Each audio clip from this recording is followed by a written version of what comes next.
Hey kids, Mr. Fly here, hope you're well, and welcome to another video on the brand new R1300GS. However, this isn't my GS this time, but this is one that I've borrowed from those nice folks at Barnstormer in Maidenhead, just to demonstrate to you the adaptive ride height feature of the bike, which is a feature that I don't have on my Tramontana.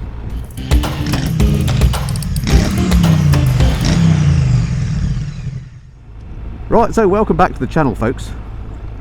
And yeah, if you don't know, I'm lucky enough to be borrowing at the moment on long-term loan from BMW UK a brand new R1300GS Tramontana. All sorts of videos on my channel already about that bike and coming up. And it's laden with all sorts of stuff, but the one feature that it doesn't have is the new BMW adaptive ride height feature, which is the thing that makes the bike go up and down automatically if you're a bit of a shorty like me. Bit of an omission, because I am a shorty.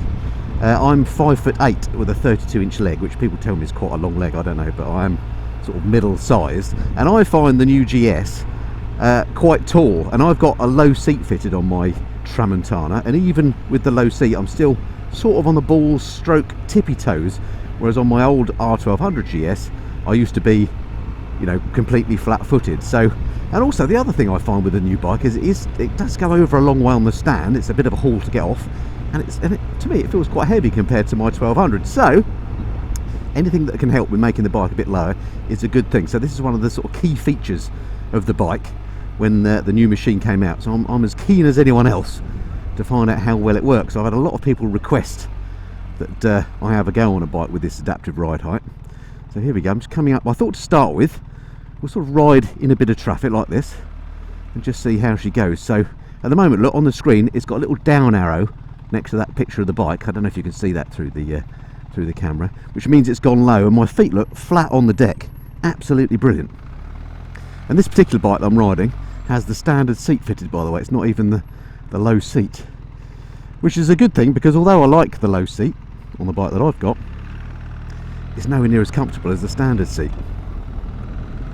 So this bike allows you, as a shorty, to keep the standard seat yet still be able to get your feet flat on the deck, it appears.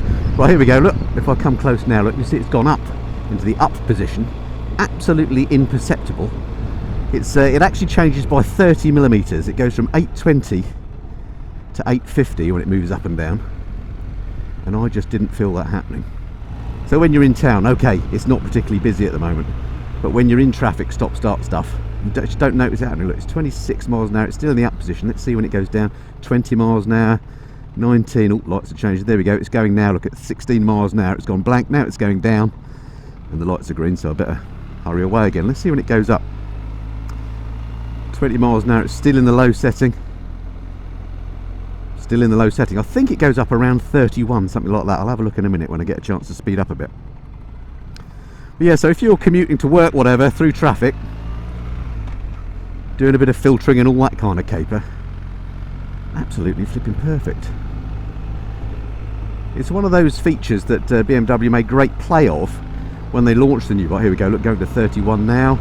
Still in the low position. That's changed, look, at 33, and now it's gone up, so I'm in the up position again. Yeah, so it seems to change to go up around about 31, and going down is about 15, something like that. Not that it makes any difference, because as I say, it's completely imperceptible. Anyway, what was I saying? Oh yeah, BMW made great play of this feature when they launched the new bike, because it's new for them.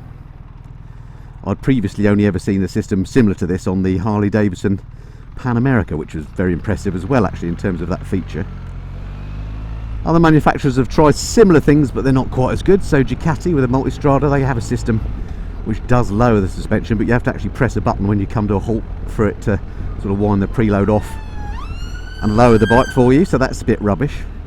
And Triumph with the new Tiger 1200, I notice, have now got a similar system, and I think on that I've yet to ride it, but it looks like that you also have to press a button to say that you want to go low or high on the bike, so that's a bit naff. This is set to auto at the moment. I don't know why you'd have it set to anything else. Auto meaning it does the uppy downy thing of its own volition. You can set it to manual and therefore always have it in the high position or always have it in the low position, but I can't really think of a scenario when that would make much sense.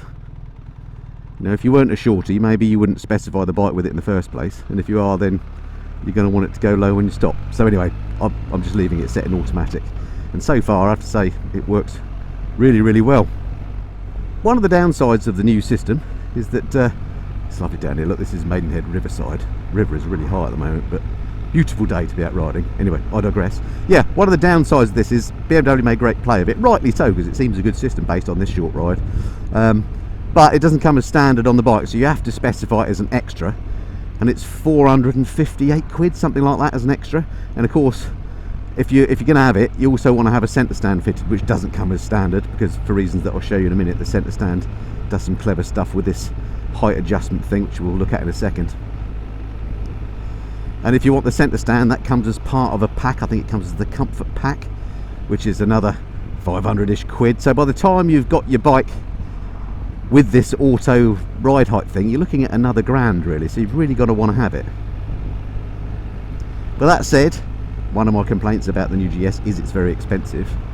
So if you're going to spend a load of money on a new GS anyway, and you are a shorty like me, or less so, or more so, or shorter is what I'm saying, then yeah, I think you probably are going to want this feature.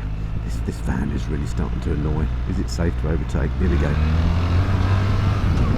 course it is. That's better. Gosh, these new GSs are so good, I have to say. Whether you like the looks of them or not is another thing, but when you ride them, they just feel so good. Reason actually why I've come up to Maidenhead today is because I've taken my old GS, my R1200, in for a service, and to get it just checked over, because I've had that check engine light come on and off occasionally. They're just giving it a full Monty. There's also a bit of a recall, I think, on the swing arm. I think they've got to put a drain plug or something in there, so they're getting all that done. And it just seemed too good an opportunity while my bike's in, and I've got a couple of hours at the dealers to not have a go on one of these bikes. And huge thanks to Andy at Barnstormer in Maidenhead for setting this up for me and letting me have the bike for a couple of hours so I can experience this new feature. Alright, so around town, very impressive. I'm going to find myself a bit of a faster road in a minute, see what it's like on there. I don't imagine it's going to be anything other than fine. And yeah, I also want to find somewhere to stop so I can actually show you what happens with the centre stand on this as well. So I'll find somewhere to stop now. Alright, so I found myself a quiet-ish sort of space in the corner of a car park to show you how this works. Before I do though, I just want to show you something about the bike. This is the triple black, by the way, that I've got. It does look really lovely in this full black scheme. Just to show you, when it's sat there on the stand, you probably can't tell, but because this has got that auto lower features fitted and it's got the standard side stand, it doesn't go over as far as the bike that I have that doesn't have it fitted. So I don't know if I can show you from the front. Don't know, probably you can't tell by looking at it, but take it from me, when you put that side stand down, when you've got a bike fitted with this adaptive ride height, the bike just doesn't tip over so far, and that makes it a lot easier to actually get off the stand as well when you actually want to ride it away. Alright, so that's just something I've noticed. Let me just set the tripod up, and then I'll show you what happens when you put the stand down on the bike. Alright, so this feature only works if you've got the bike switched on, I believe, so I'm just going to bring the ignition on, which it is now. Now you watch what happens to the bike when I just put this main stand down and it senses that I put it down. I put it down, see the back is winding up, and now the front's winding up. And the idea is it makes the bike higher, so it's then easier to get the bike onto the centre stand. I'm not going to do it now because I'm on soft ground and I've got dodgy shoulders, but it's just another clever feature. If I take that off, does it go down automatically? I don't know, let's turn it off, see if it does. There you go. It's going back down again to the low height now. So that's just another feature. If you have the adaptive ride height, it gives you a little bit of help getting the centre stand down. It's not an automatic stand or an electric stand, anything like that. It just gives you a little bit of a boost. All right, so much for that lot then. Jumping back on the bike then. First thing is, much easier to stand upright than I've been finding the bike that I've got at home that doesn't have this feature. So that in itself is a big plus. Let's bring her to life again. Get this little animation as she starts up. Oh, didn't get an animation, sometimes you do. Anyway, as you can maybe see here, look, it's set now in the low position. So let's roll off. See when she goes into the high position. Trying to avoid all the puddles, don't want to make the Barnstormer demo bike too messy. Sorry chaps. Oh, what a lovely day to be out riding. It's a treat. Spring is just around the corner. There you go, 16 miles an hour, it's still low. 17, 24, still low. 31, 32, right, 33, it started going up. Okay, slow down a bit here because it's, oh look at this, 20 mile an hour zone. It's not just Wales that has them. You get them in Cookham too. Beautiful little town. Anyway, so now look, I'm at doing my 20 miles an hour dutifully as I go through Cookham. And it's come back into the low zone again. Anyway, it's all good. The point is, it's completely imperceptible as it goes from high to low. Alright, so much for all that moving around and slow speed and things. Then I'm just going to find a slightly faster road, see if I can notice anything happening on there that's different. I don't expect to, but you know, wouldn't be a proper review if I didn't try that, would it? And anyway, I'm enjoying riding the bike too much. So as I mentioned, the reason why I'm out on the bike today is because I brought my my old GS, my personal one, my 1200, in for a service and various things to get sorted out. And every time I ride that bike, having now been riding the new GS a lot of late, every time I jump on the 1200 I think, you know what, there's nothing wrong with my old bike, it's absolutely fine, it's a great bike, and it is a great bike, and there's nothing wrong with it, and I love that bike. But then, if you do this back-to-back thing, you jump off of that and you come onto one of these new ones, you just realise how much better, how things have moved on.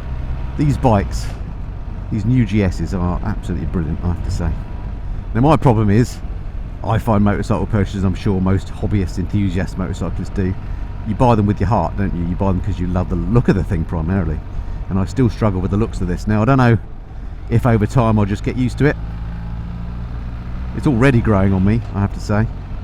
It's just that radar blanking plate at the front that I'm not keen on. Lots of people have asked me, what about if you buy the bike without the radar? Do you still get that big plastic blanking plate at the front? And I'm afraid the answer is yes, you do. They're obviously not going to come up with a new design front end just because you didn't tick the radar box. I think the back end is slightly different though. I think you might lose the one there, I'm not sure. It's slightly designed there, I understand. I need to check that out. The handling on these new bikes is just absolutely sublime. I was talking to Andy the salesman up at Barnstormer when I picked this up about how sales have been going, and he said actually they've been going really, really well. Because I'm, you know, a little bit surprised. I don't know whether classic GS owners ask for a more sporty bike, but he said that they've basically sold about twice the number that they would normally sell this time of year since the new one has come out. So it seems to be flying off the shelves, which is great news for BMW. Anyway, the whole point of coming out this way was I was trying to find a slightly faster road. Ah, Marlow looking as resplendent as ever in today's lovely winter sunshine. Traffic's not looking too clever though. Right, I'm glad to say I'm out of the school traffic at Marlow now and on 404, a faster road, 70 mile an hour road. Just because I feel I should try the suspension in its higher position like this. I mean, I'm not expecting anything to happen, and it's not, it's in its uppermost position. And I have to say, having just ridden through Marlow at schools knocking off time, so lots of stop-starty stuff, that height change feature is just brilliant. It's just the same as riding a bike that's permanently low in terms of the ease of use of it. So yeah, absolutely fine on faster roads, brilliant in traffic. And those other advantages as well of not having the bike go over quite so far on the side stand, and it also giving you a little bit of a boost when you want to put the bike onto its centre stand as well. So yeah, as far as I'm concerned, this adaptive ride height feature, if you're a shorty, is a must-have. Alright, so there we are. That's my review of the adaptive ride height feature on the BMW. As you've gathered, I think it's great. Yeah, it is quite expensive, and if you have to add the centre stand option because you haven't already spec'd that, then it's going to cost you up to £1,000 to have it on your spec'd out GS 1300. But if you are a shorty, it just makes the bike so much easier to manage. It's just as if the bike was a lot lower. You don't even need to get yourself the low seat if you're 5'8" like me. Suddenly the standard seat, which is much more comfortable, works. I can get my feet flat on the deck when it stops. I think, you know, with a pillion on the back, getting your feet flat on the deck is a real help. So yes, a thumbs up from me. So I must just say huge thank you to Andy and the guys up at Barnstormer in Maidenhead for lending me the bike and saving BMW the UK the hassle of shipping me one to try. Hope you've enjoyed that. If you've got any other questions or things that you'd like to see me feature about the new R1300GS, as I say, I have got mine back at base at home, and I will be making more videos on that. So hit the subscribe button, and that way you can watch the other videos that are coming up. Oh, opportunity. Blimey, these bikes are fast these days. Whoever thought we would say that about a GS, eh? Alrighty, that's it for now. Look forward to speaking to you again soon. Until then, this has been the Missenden Flyer. Cheerio.